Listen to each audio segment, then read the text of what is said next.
गुलाम हैदर के वीजा के विषय में आपकी क्या प्रोग्रेस चल रही है जनाब, ये मुझे जवाब। अप्लाई कर दिया सर, अप्लाई कर दिया है सर। देखिए इसमें 15 डेज अप्लाई से मतलब, देखिए सुनिए, अप्लाई से मतलब नहीं है, अप्लाई तो मैं भी कर दूंगा पासपोर्ट वीजा, लेकिन उसमें क्या प्रोग्रेस हुई वो तो आपकी गवर्नमेंट बताएगी ना सर, वो आपकी गवर्नमेंट बताएगी। जो जी सर, गुलाम हैदर को कोर्ट ने समन जारी किया, उसका स्टेटमेंट जारी होना है कोर्ट में, तो गवर्नमेंट कोर्ट के आदेश को गवर्नमेंट नेग्लेक्ट नहीं कर सकती। यदि कोर्ट ने गुलाम हैदर को अपने स्टेटमेंट दर्ज करने के लिए बुलाया है तो सरकार उसमें कोई हस्तक्षेप शायद जी नहीं कर सकती। गुलाम हैदर को इमरजेंसी वीजा, इमरजेंसी, चाहे कोई वो मैं ये कह रहा हूँ कि देखें, पहली बात तो ये कि कोर्ट ने ऑर्डर जारी किया। दूसरी बात ये है कि यहाँ पर ऐसा तो नहीं है कि बैठ के आपने ऑनलाइन किसी तरीके से अप्लाई कर दिया और काम हो गया, नहीं, उसकी पूरी डॉक्यूमेंटेशन थी, उसकी वेरिफिकेशन थी, मतलब उसके अपने घर से लेके कराची तक जो भी डॉक्यूमेंट्स जरूरी थे वो सारे तस्दीक करवाने के बाद अटैचमेंट सारे अटैच करके भेज दिए गए। अब आपको पता है कि एक पहली बात तो ये है कि कोर्ट ने बुलाया है, दूसरा ये है कि जो यहाँ से काम करना था वो कंप्लीट किया है, तीसरी बात ये है कि अगर ये भरोसा ना होता कि वीजा जारी ही नहीं होगा तो फिर आप खुद बताइए कि अप्लाई क्यों करते हैं। अप्लाई किया इस उम्मीद से कि कोर्ट ने बुलाया है और गवर्नमेंट वीजा देगी तो लाजमी आएगा वो सर। इसमें मतलब ये सिर्फ खाली पीली हवा वाली बात नहीं है, ये AP सिंह वाली भड़कियां नहीं है कि गवर्नमेंट के दफ्तर के बाहर खड़े होकर करके चले जाए या इलेक्शन कमीशन पहुंच जाए, वो जेन्युइनली वीजा अप्लाई किया गया सर। भैया जी का परिवार सीमा के मामला से पहले भैया जी को कोई नहीं जानता था, कोई नहीं। यदि सीमा का सोशल मीडिया अकाउंट बंद होता है तो मैं मानता हूं कि भैया जी का भी बंद होगा। भैया जी सीमा की बदौलत ही खा कमा रहे हैं, अदरवाइज उनका कोई काम नहीं है, उनका काम तो खाली ये है बंदा रहो। भैया जी जो हैं वो बंदा रहो। आज सूरजपाल वाले हाथरस कांड में कूद गए, जो बता दिया मैंने आपको, उसमें कूद गए कि मुझे बाबा ने नियुक्त किया। अरे हरामखोर, मैं बता रहा हूं, एक हरामखोर तो ये है AP सिंह और दूसरा हरामखोर वो साला सूरजपाल है, सूरजपाल, जिसकी वजह से आज 121 जाने गई। तू साले सुदर्शन चलाता है, तू शिवहरी बनता है, सूट वूट वाले बाबा आपने देखे कभी सूट वूट पहन करके? साला कांस्टेबल की नौकरी करता था, कांस्टेबल था यूपी पुलिस में, और वो बन गया साधु संत। अबे कौन सी सिद्धि तेरे पास है?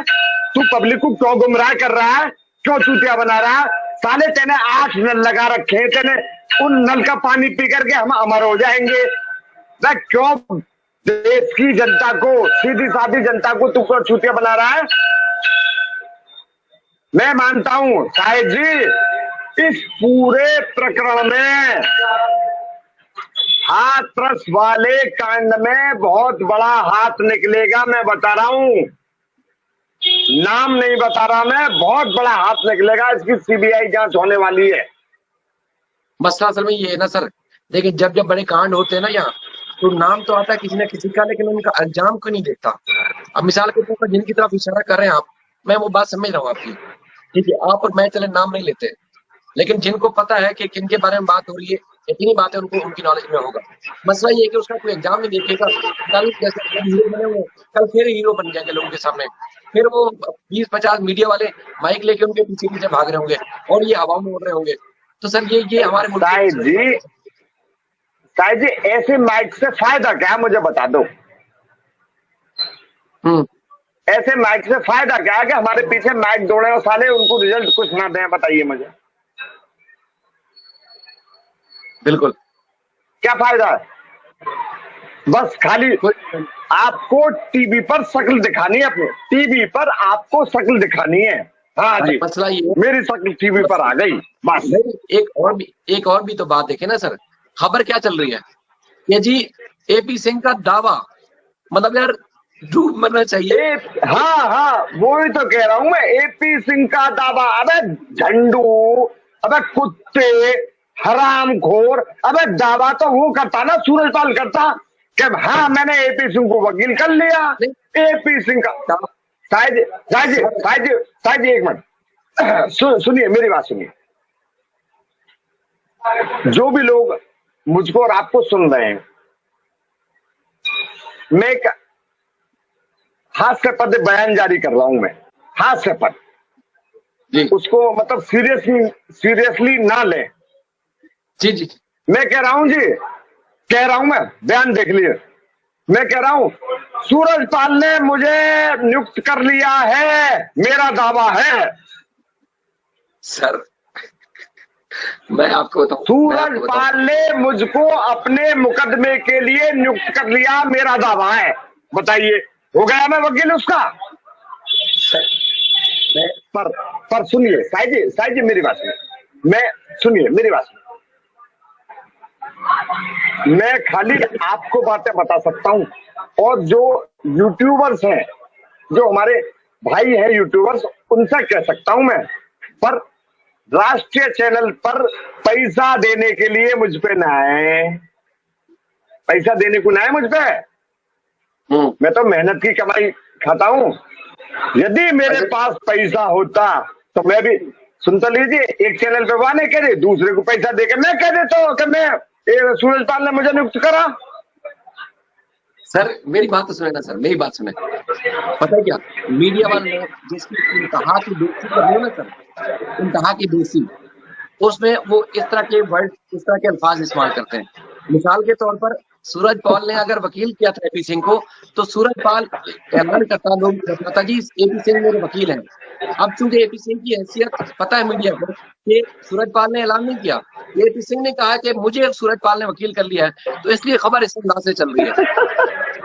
तो मैं भी तो कह रहा हूँ साहिब जी, मैं भी कह रहा हूँ सूरजपाल ने मुझे, मैं भी कह रहा हूँ सूरजपाल ने मुझे वकील कर लिया, और मैं सूरजपाल का वकील हो ही नहीं सकता, मैं होऊंगा ही नहीं। मैं ऐसे ढोंगी व्यक्ति का वकील, सुनिए साहिब जी, ऐसे ढोंगी व्यक्ति का वकील मैं हो ही नहीं सकता, कभी अपॉइंट होऊंगा ही नहीं। ऐसे व्यक्ति का मुकदमा मैं लूंगा ही नहीं मैं। लेकिन मैं एक आपके, पर मैं कह रहा हूँ कि हाँ सूरजपाल ने मुझे नियुक्त कर लिया। लेकिन मैं एक आपको अर्ज करूं, जो मेरी थोड़ी सूझबूझ है ना सर, उस हिसाब से एपी सिंह की जितनी तज़हीक और तजलील या बेसी या भिगो के जूते मारे ना मीडिया ने, ये सिर्फ दावे का लफ्ज इस्तेमाल करके, मेरा नहीं ख्याल कि तारीख में कभी किसी की बेसी हुई। ये समझने वाली बात है सर, ये समझने नहीं। मेरी बात सुनिए साहिब जी, यदि हाँ सूरजपाल दावा करता कि एपी सिंह मेरा वकील, तो बात ठीक थी, अच्छी लगती। पर लेकिन एपी सिंह का दावा सूरजपाल ने वकील नियुक्त किया, ये झूठा होता है मीडिया का। मैं बता रहा हूँ कि मेरा जो सुबह से देख के मुझे अब मैं आपको एक बात बता दे, सुनिए मेरी बात। अगर खुले अल्फाज में अगर मैं आपको बताऊं कि मीडिया ने जिसको मीडिया को पता होता है कि ये चीज झूठी है, उसके बावजूद वो जानबूझ के जब खबर चलाते ना, तो उसके आगे लिखते ही यही है, दावा, यानी कि किसी को बहुत ज्यादा बेइज्जत और गिरा देना हो।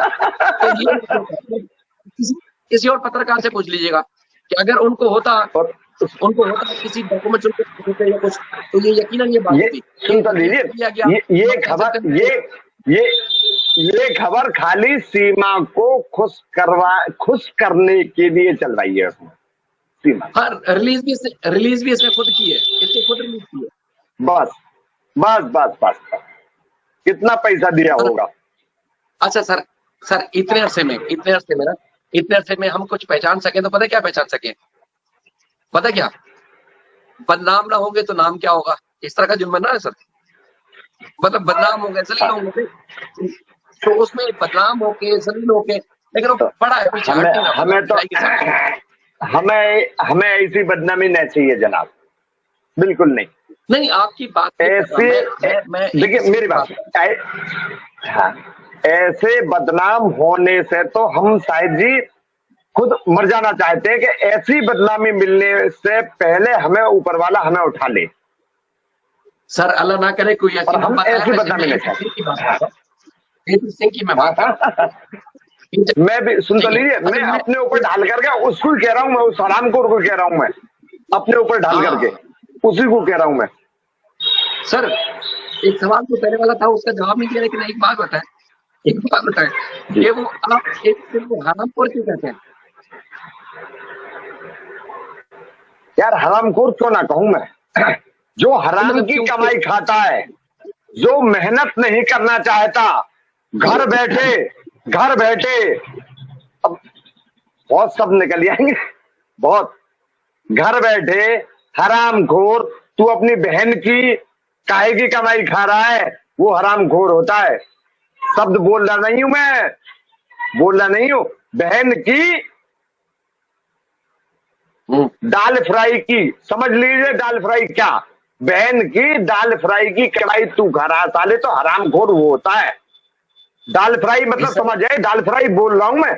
बहन बहन की दाल फ्राई की, दाल फ्राई समझ जाइए आप क्या है। बहन की दाल फ्राई की कमाई खा रहा साले, वो होता है हरामखोर। सर दाल समझ फ्राई जाइए मुझे आप, समझ नहीं आई सर, तो दाल इसलिए फ्राई मुझे उसको समझ नहीं आई। हरामखोर कहता हूं मैं। ना ना, मैं नहीं कह सकता। सारी बहन बेटियां सब बैठी होंगी। हाँ नहीं, वो ठीक है, वो ठीक है, बहन वो ठीक है, की लेकिन मैं की जी जी जी स्टॉप स्टॉप डॉट डॉट जी डॉट जी जी